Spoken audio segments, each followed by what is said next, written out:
Perkenalkan, nama saya Tani Marsala Sinurat dengan NIM 5241230010 dari kelompok 8. Perkenalkan, nama saya Saputra Syaf Aritonang dengan NIM 5243230046. Assalamualaikum warahmatullahi wabarakatuh. Nama saya Emanuel Maulana dengan NIM 5241230026. Apa itu energi listrik?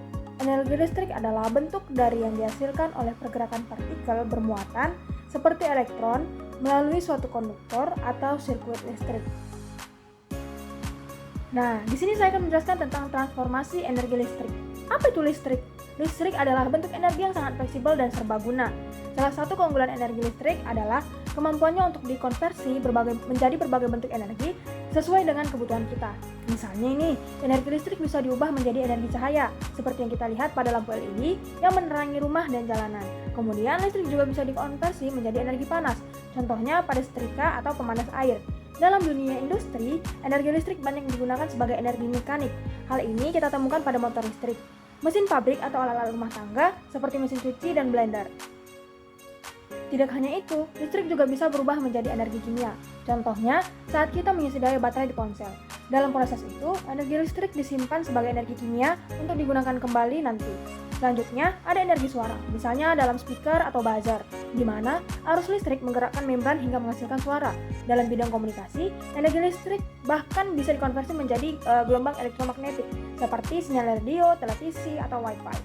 Dan terakhir, energi listrik bisa diubah menjadi energi potensial, seperti saat motor listrik mengangkat benda ke tempat yang lebih tinggi, yang artinya menyimpan energi dalam posisi.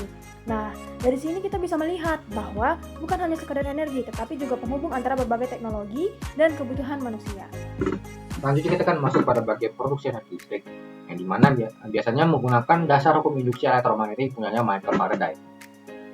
Biasanya digunakan pada pembangkit listrik yang mengkonversi energi primer menjadi energi listrik dengan memanfaatkan putaran turbin yang dihubungkan pada generator. Nah, sumber energi listrik sendiri ada dua, yaitu sumber tak terbarukan dan sumber terbarukan. Sumber tak terbarukan adalah sumber yang membutuhkan waktu jutaan tahun untuk menghasilkannya dan akan habis. Contohnya ada batu bara, minyak bumi, gas alam, dan nuklir. Sedangkan yang terbarukan adalah sumber energi yang dapat menghasilkan energi secara terus-menerus dalam waktu yang singkat. Contohnya adalah surya, angin, air panas bumi, dan biomasa. Nah, setelah menghasilkan energi listrik tersebut akan masuk ke bagian sistem tenaga listrik, yang dimana terdiri dari 4 komponen, yaitu pembangkit, transmisi, gardu dan distribusi. Nah, biasanya sistem listrik tenaga Indonesia sendiri dikelola oleh PT PLN Persero, mulai dari unit pembangkit sampai dengan jaringan distribusi ke pelanggan. Biasa menggunakan sumber energi seperti air, batu bara, BBM, gas alam, panas bumi, dan sumber energi terbaru lainnya. Di sini saya akan menjelaskan jenis-jenis pembangkit listrik yang digunakan dalam sistem tenaga listrik. Pembangkit listrik itu sendiri adalah alat dan sistem yang digunakan untuk menghasilkan energi listrik dari berbagai sumber energi. Di Indonesia sendiri itu terdapat berbagai pembangkit listrik, yang dimana itu ada PLTA, PLTB, PLTU, PLTP, dan PLTS. Di kelompok-kelompok sebelumnya ini sudah dijelaskan apa itu PLTA, PLTB, PLTU, PLTP, dan PLTS. Jadi saya akan menjelaskan secara singkat saja. Yang pertama ada PLTA, yaitu pembangkit listrik tenaga air. Pembangkit ini memanfaatkan aliran air untuk memutar turbin dan menghasilkan listrik. Pembangkit ini sangat ramah lingkungan karena tidak menghasilkan emisi gas yang dapat mempercepat pemanasan global. Yang kedua ada PLTB atau pembangkit listrik tenaga bayu. Ini adalah pembangkit listrik yang menggunakan tenaga angin sebagai sumber utama di dalam sistem ini, yang dimana kincir angin digunakan untuk memutar turbin dan menghasilkan listrik. PLTB ini cocok digunakan di wilayah yang memiliki kecepatan angin tinggi dan stabil. Berikutnya ada PLTU atau pembangkit listrik tenaga uap. PLTU sendiri merupakan salah satu pembangkit listrik yang paling umum, yang dimana ini menggunakan bahan bakar fosil seperti batu bara untuk memanaskan air di dalam boiler, menjadikannya uap yang kemudian menggerakkan turbin. Pembangkit listrik tenaga uap ini memiliki efisiensi yang sangat tinggi atau efisiensi yang cukup tinggi. Yang keempat ada PLTP, pembangkit listrik tenaga panas bumi, yang dimana pembangkit ini memanfaatkan panas dari dalam bumi. Indonesia sendiri memiliki potensi besar untuk PLTP karena terletak di daerah cincin api. PLTP relatif stabil dan menghasilkan emisi yang rendah. Jadi PLTP ini hanya dapat digunakan jika memiliki potensi geothermal yang cukup tinggi. Jadi kalau tidak memiliki potensi geothermal yang cukup yang rendah, maka PLTP sendiri tidak dapat digunakan. Yang kelima ada PLTS atau pembangkit listrik tenaga surya. Pembangkit ini menggunakan panel surya untuk mengubah energi matahari menjadi energi listrik.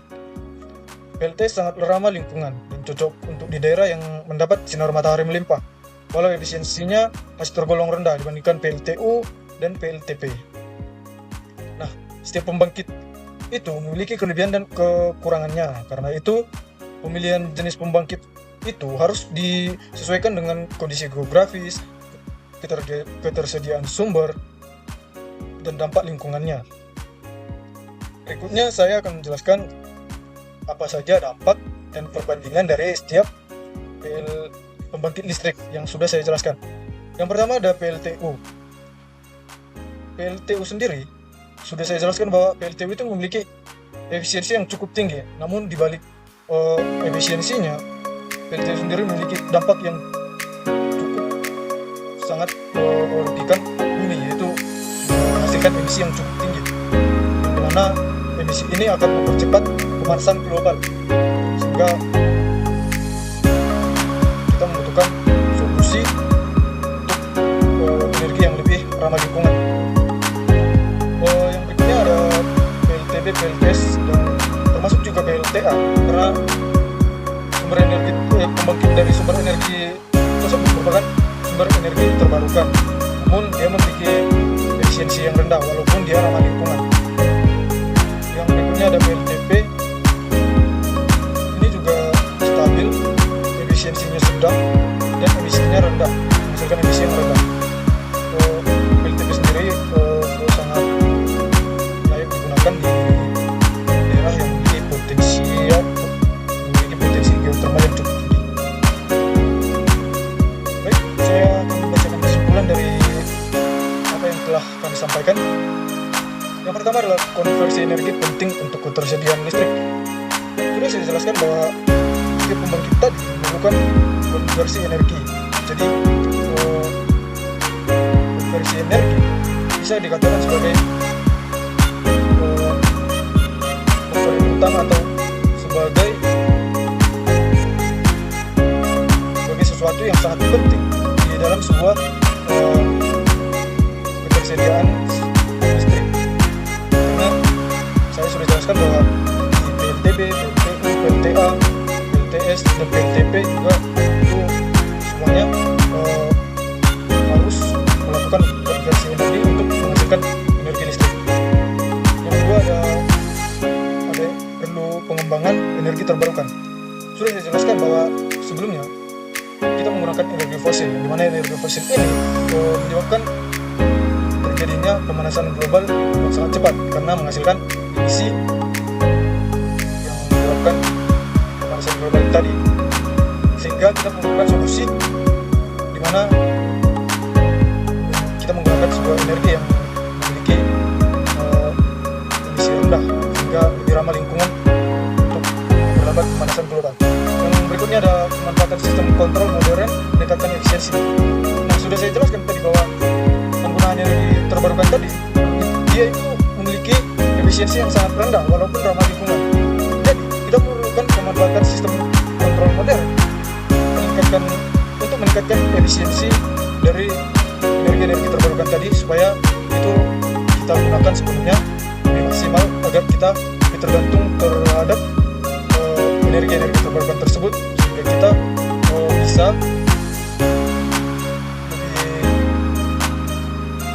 bisa melakukan transisi dari energi fosil ke energi terbarukan dengan cepat. Sekian dari presentasi yang dapat saya berikan. Terima kasih.